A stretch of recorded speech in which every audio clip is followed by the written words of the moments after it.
आगे बढ़ी, देवताओं की पंक्ति में प्रवेश किया। तो सबसे आगे बैठे हुए थे महाराज इंद्र। माता लक्ष्मी ने इंद्र को देखा, मन प्रसन्न हो गया है, सुंदर है, सुशील है, सर्वगुण संपन्न है, कितने दिखने में सुंदर है, इनने कपड़े कितने सुंदर पहन रखे हैं, आभूषण कितने सुंदर पहन रखे हैं, चलो इनके गले में वरमाला डाल देती हूं। फिर माता लक्ष्मी कहने लगी इनमें भी एक कमी है। उन्होंने कहा इनमें क्या कमी है? माता लक्ष्मी कहने लगी कि ये डरपोक बड़े हैं, जरा कुछ भी होता तो अपना सिंहासन छोड़ करके पहले भाग जाते हैं, तो इनसे विवाह करूंगी तो इनके पीछे कहां तक भागती फिरूंगी। तब तो राजा महाराज इंद्र को भी प्रणाम करके माता लक्ष्मी आगे बढ़ी। आगे बढ़ी से भगवान भोलेनाथ सारे शरीर में महाराज भस्म लगाए हुए लिपटे हुए बैठे हुए हैं, सर्पों की माला पहन करके, नागों की माला पहन करके। माता लक्ष्मी ने भगवान भोलेनाथ के बाजू से निकली। से भगवान भोलेनाथ को तो माता लक्ष्मी ने देखा तक नहीं। उन्होंने कहा भैया इसको देखो, सारे शरीर में भस्म लगा के बैठा हुआ है बाबा, और इनकी जटाएं तो देखो कैसी जटाएं हो रही हैं, लग तो ऐसे रहा है जैसे हजारों वर्षों से बाल नहीं कटवाए होंगे। प्रेत वासासु भोरे। सो भगवान भोलेनाथ तो मस्ती में मदमस्त होकर के बैठे हुए। उन्होंने कहा भैया डाल दो तो ठीक है, नहीं डालो तो कोई बात नहीं। भगवान भोलेनाथ तो मस्ती में मदमस्त होकर के महाराज बैठे हुए हैं। माता लक्ष्मी भगवान भोलेनाथ के बाजू से निकली और भगवान नारायण के पास पहुंच गई। महाराज एकांत में बैठे हुए थे नारायण, भगवान नारायण बैठे हुए थे। माता लक्ष्मी भगवान नारायण के सामने जाकर के खड़ी हो गई और कहने लगी सुंदर है, सुशील है, तेजस्वी है, तपस्वी है, और सब जगह से मंगलकारी दिखाई दे रहे हैं। मंगलम भगवान विष्णु, मंगलम गरुड़ध्वज, मंगलम पुंडरीकाक्षो, मंगलाय तनोहरि। सब जगह से ये मंगलकारी दिखाई दे रहे, अमंगलकारी कहीं से दिखाई नहीं दे रहे। लेकिन इनमें भी एक दोष है। उनने कहा इनमें क्या दोष है? माता लक्ष्मी कहने लगी देखो तो सही, इनके सामने कब से मैं वरमाला लेकर के खड़ी हुई हूं, लेकिन ये कब से अपनी नजर नीचे की ओर करके बैठे हुए हैं, एक बार में मुझे नजर उठा करके नहीं देखा। और देखो ये देवता राक्षसों को, संतों को देखो मेरे पीछे लड़ाई कर रहे थे और ये मुझे देखना भी पसंद नहीं कर रहे हैं। तो यह तो दूषण नहीं, यह तो भूषण है। इस प्रकार कहकर के माता लक्ष्मी ने भगवान नारायण के गले में वरमाला डाल दी। बोले लक्ष्मी नारायण भगवान की। अब बताओ भैया, माता लक्ष्मी किसी के पास गई क्या? माता लक्ष्मी किसके पास गई? भगवान नारायण पास, जो एकांत में बैठे हुए थे और जो लड़ाई कर रहे थे कि इस देवी को हम रखेंगे, इस देवी को हम रखेंगे। लेकिन माता लक्ष्मी किसी के पास गई क्या? नहीं गई महाराज। तो जो माता लक्ष्मी के पीछे पीछे भागता है, माता लक्ष्मी उसे नचाती फिरती है महाराज। और जो भगवान नारायण का दास बन जाता है, फिर उसे लक्ष्मी के पीछे भागने की जरूरत नहीं पड़ती है, माता लक्ष्मी फिर उसके पीछे पीछे भागती है महाराज। आजकल हम लोग महाराज भगवान नारायण को तो भूल गए हैं, केवल लक्ष्मी को पीछे भाग रहे हैं महाराज, केवल लक्ष्मी के पीछे भाग रहे हैं। भगवान नारायण को भूल गए हैं और केवल माता लक्ष्मी के पीछे भाग रहे हैं। तो भैया लक्ष्मी के पीछे आप भागोगे तो लक्ष्मी आपको नचाती फिरेगी महाराज। आप भगवान नारायण को पकड़ दो, माता लक्ष्मी अपने आप चली आएगी, क्योंकि माता लक्ष्मी भगवान विष्णु की पत्नी है महाराज। और जहां महाराज पति होते हैं माता लक्ष्मी वहीं चली जाती है, जहां भगवान नारायण होते हैं माता लक्ष्मी वहीं चली जाती है महाराज। फिर बिगर बुलाए जाएगी। तो भगवान नारायण को पकड़ दो, फिर लक्ष्मी के पीछे भागने की जरूरत नहीं पड़ेगी महाराज। और देखो भैया, संसार में करोड़पति बनना, लखपति बनना, लेकिन लक्ष्मीपति बनने की कभी कोशिश मत करना महाराज, क्योंकि लक्ष्मी के केवल एक पति हैं, वह है श्री हरि नारायण महाराज। लक्ष्मीपति तो बनोगे नहीं, लेकिन सड़क छाप जरूर बन जाओगे महाराज। तो कभी भी लक्ष्मी माता से अगर कुछ संबंध अपना करना है, कुछ संबंध बनाना है, तो माता लक्ष्मी को अपनी बहन बना लो, अपनी पुत्री बना लो, लेकिन पति बनने की कभी कोशिश कभी मत करना। आज महाराज माता लक्ष्मी ने भगवान नारायण के गले में वरमाला डाल दी। सारे देवता जयकारा करते हुए पुनः महाराज समुद्र मंथन पर आ गए। समुद्र मंथन प्रारंभ हुआ और अब की बार जैसे ही समुद्र मंथन प्रारंभ हुआ, सो दारुणी का प्राकट हो गया, शराब का प्राकट हो गया। देवताओं ने कहा भैया ये शराब कौन रखेगा? राक्षस कहने लगे चिंता मत करो, ये शराब हमें दे दो। तो ये शराब किसके हिस्से में गई? राक्षसों के हिस्से में गई महाराज। ये दारू का शराब का से महाराज जो है ना, ये समुद्र से प्रकट हुई है शराब। देवता राक्षस कहने लगे चिंता मत करो, यह शराब हमें दे दो। बस शराब महाराज राक्षसों को दे दी गई। तो महाराज जो शराब का सेवन करता है ना, वह राक्षस के समान माना गया है। पूर्व जन्म में तो राक्षस था, लेकिन इस जन्म में मनुष्य बनकर के आए, लेकिन उसकी जो पूर्व जन्म की जो वृत्तियां आए हैं, पूर्व जन्म का जो महाराज बुद्धि है वह बदली नहीं। लक्षण वही पूर्व जन्म के राक्षस वाले हैं महाराज। शरीर जरूर नया मिल गया है, लेकिन लक्षण पूरे राक्षसों की तरह है महाराज। तो शराब का सेवन नहीं करना चाहिए। ये राक्षसों के हिस्से में आई थी महाराज।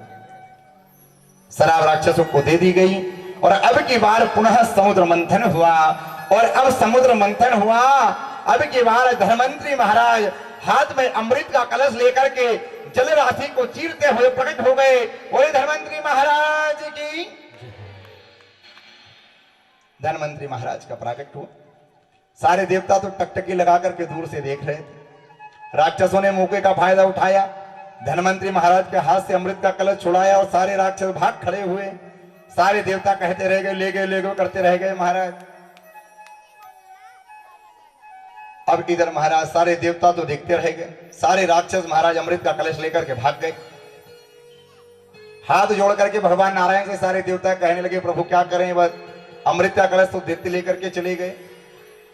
भगवान नारायण ने कहा, भैया देवताओं चिंता करने की जरूरत नहीं है। जो मेरे आश्रित हो जाता है, मैं उसके गए हुए पदार्थ को उसे वापसी दिला देता हूं। जो मेरे आकर के मेरे चरणों में अपना जीवन समर्पित कर देता है, मैं उसके गए हुए पदार्थ भी उसे वापसी दिला देता हूं। और जो मेरे चरणों से दूर हो जाता है, उसके आए हुए पदार्थ में उससे दूर करा देता हूं। तो तुम चिंता मत करो, तुम मेरे पीछे पीछे आओ, मैं आगे जा रहा हूं, तुम पीछे पीछे आओ। अब इधर सारे राक्षसों ने अमृत का महाराज कलश तो छुड़ा करके ले गए, लेकिन बंटवारा नहीं कर पा रहे थे। एक राक्षस कहता है कि मैं सबसे बड़े बाप का बेटा हूं, तो सबसे पहले अमृत में पीऊंगा। एक दैत्य कहता है कि मैं तुमसे सबसे ज्यादा बलशाली हूं, तो सबसे पहले अमृत में पीऊंगा। सारे राक्षस लड़ाई कर रहे थे, अमृत का बंटवारा नहीं कर पा रहे थे। भगवान ने मौके का फायदा उठाया और मोहनी रूप धारण करके भगवान ने छम छम छम छम करते हुए राक्षसों के बाजू से निकले। अब सारे राक्षस लड़ाई कर रहे थे, सारे राक्षसों ने लड़ाई झगड़ा करना छोड़ दिया। और जब छमछम की आवाज सुनी, पीछे मुड़ करके देखा, सो मोहिनी भगवान के रूप सुंदर को देखा। कहने अरे वाह वाह वाह भैया, देखो तो सही कितनी सुंदर देवी है। अरे इसकी चाल तो देखो, कितनी चटक मटक करके चल रही है। अरे देखो देखो, इस देवी की आंखें तो देखो, कितनी सुंदर आंखें हैं।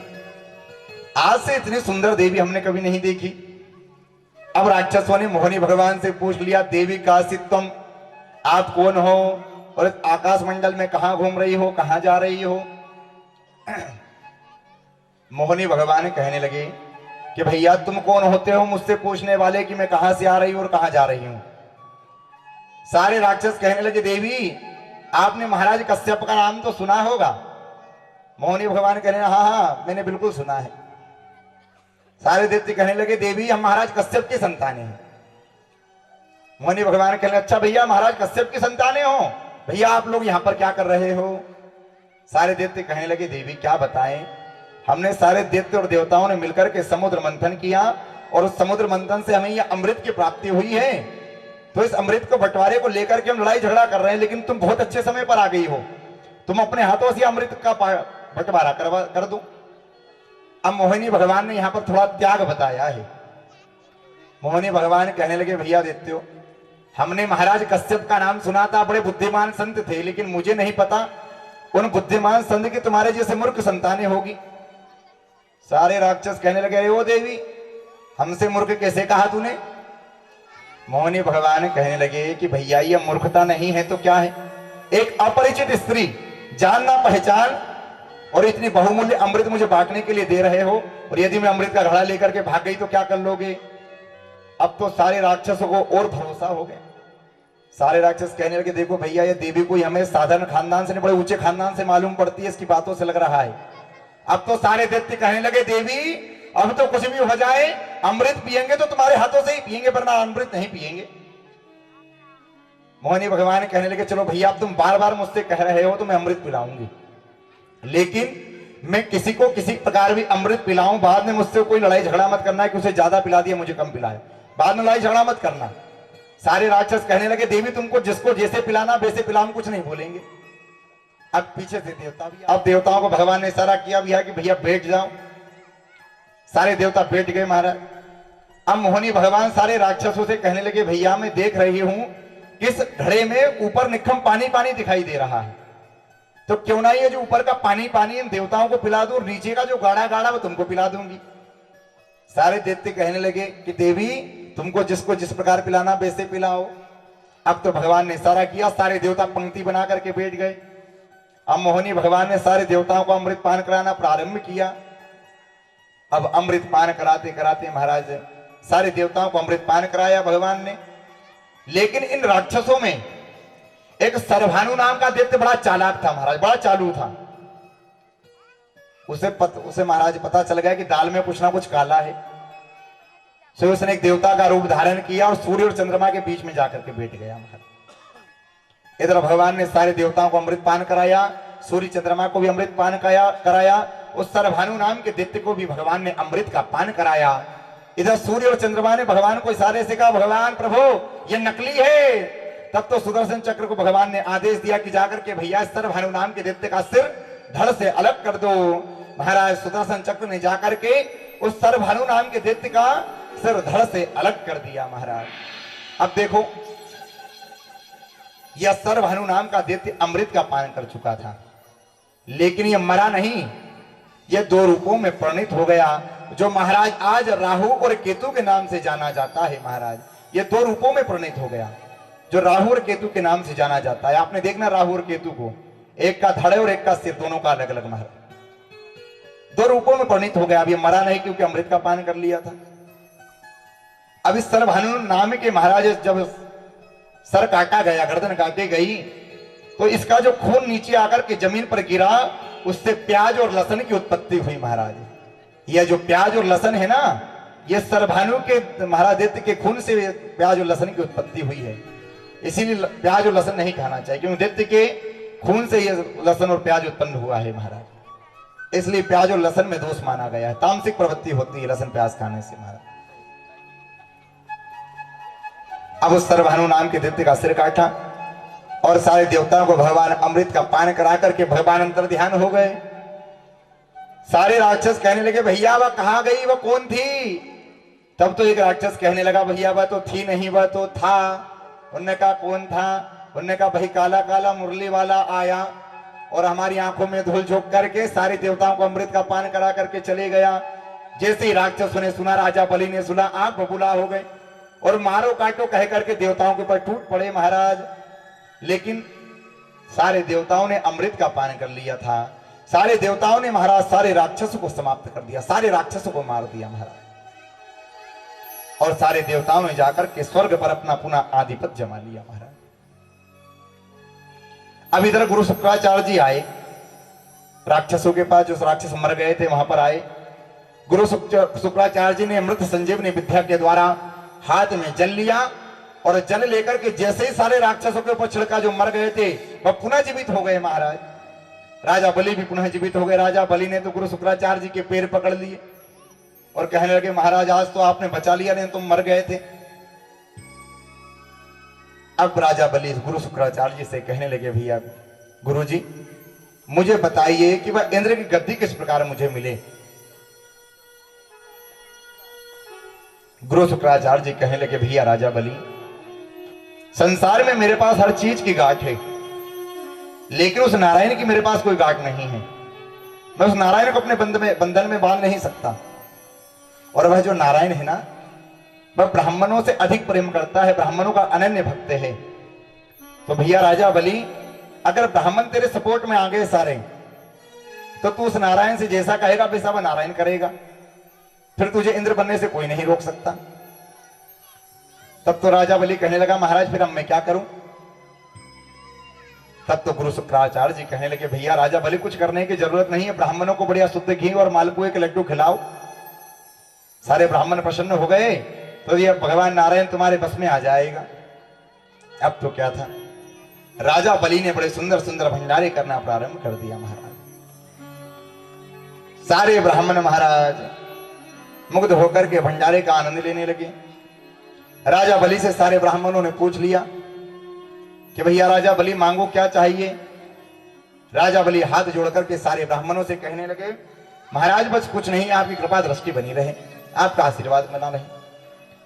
तब तो जितने भी ब्राह्मण थे उन ब्राह्मणों ने हाथ में महाराज जल लिया और जल लेकर के जैसे ही पृथ्वी पर छोड़ा एक सुंदर विमान प्रकट हो गया। महाराज सारे ब्राह्मणों ने वह विमान राजा बलि को दे दिया और राजा बलि से कहा, भैया राजा बलि, यह विमान कोई साधारण विमान नहीं है, इस विमान पर बैठ करके आप जहां भी जाओगे सुनिश्चित रूप से आपकी विजय होगी। अब राजा बलि उस विमान में बैठे और विमान में बैठ करके सबसे पहले राजा बलि ने स्वर्ग पर आक्रमण किया। महाराज सारे देवताओं को स्वर्ग से भगा दिया महाराज और स्वर्ग पर अपना आधिपत्य जमा लिया।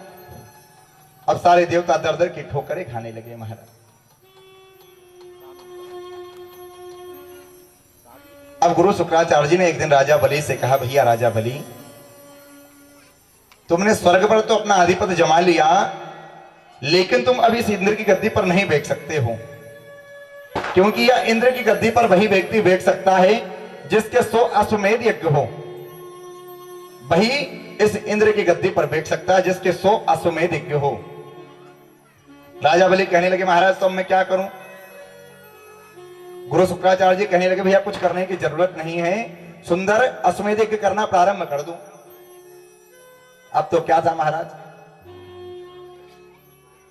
राजा बलि ने महाराज गंगा जी के किनारे बड़े सुंदर सुंदर अश्वमेध यज्ञ करना प्रारंभ कर दिए। महाराज इधर सारे देवता दर दर की ठोकरें खा रहे हैं, क्योंकि स्वर्ग में महाराज राजा बलि का आधिपत्य जमा हुआ है। सारे देवता दर दर की ठोकरें खा रहे हैं। इधर माता अदिति कश्यप जी के पास गई और कश्यप जी से जाकर के माता अदिति ने प्रार्थना करी, प्रभु मेरे जो पुत्र हैं दर दर की ठोकरें खा रहे हैं, सारे देवता दर दर की ठोकरें खा रहे हैं, आप कोई उपाय बताइए जिससे उन्हें स्वर्ग पुनः वापसी मिल जाए। तब तो कश्यप जी ने माता अदिति को एक पयोव्रत बताया। महाराज यह पयोव्रत फाल्गुन मास में शुक्ल पक्ष में महाराज पड़वा से लेकर के 12 तक का होता है, और जो स्त्री भी यह 12 दिन का पयोव्रत करती है उसकी 1 महीने के अंदर कोई सी भी मनोकामना है पूर्ण हो जाती है। महाराज यह 12 दिन का पयोव्रत होता है, और किसी का कोई सरकारी काम रुका हुआ है या महाराज किसी का मकान नहीं बन रहा हो, किसी को कोई महाराज बहुत समय से कोई सरकारी केस रुका हुआ हो, काम नहीं हो रहा हो, तो यह फाल्गुन में 12 दिन का ये पयोव्रत करें। महाराज इस 12 दिन के पयोव्रत का नियम होता है कि 12 दिनों तक कुछ खाया नहीं जाता, केवल दूध पीकर के 12 दिनों तक पयोव्रत किया जाता। महाराज आसन पे सोया जाता है 12 दिनों तक, कुछ के आसन पर सोया जाता है, और दिन भर भगवान नारायण का नाम उच्चारण किया जाता है। और जो स्त्री भी 12 दिनों तक सब विस्तार रूप से अच्छे रूप से महाराज ये पयोव्रत कर लेती है, 1 महीने के अंदर उसकी मनोकामना पूर्ण हो जाती है। महाराज कश्यप जी ने माता अदिति को यह पयोव्रत बताया कि देवी आप ये 12 दिन का पयोव्रत करो, और इस पयोव्रत के प्रभाव से तुम्हारे गर्भ में साक्षात भगवान पधारेंगे।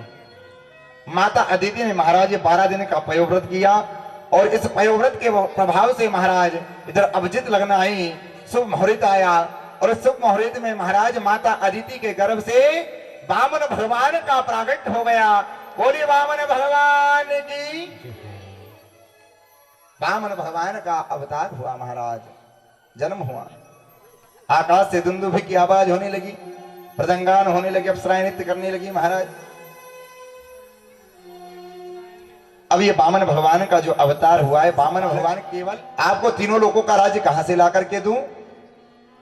तब तो महाराज गुरु बृहस्पति कहने लगे, भैया इस समय तीनों लोगों के जो राजा हैं वह है राजा बलि, और इस समय वे गंगा जी के किनारे यज्ञ कर रहे हैं, तो वहां जाकर राजा बलि के पास जाओ और राजा बलि से तीनों लोगों का राज्य मांग करके लेकर के आओ।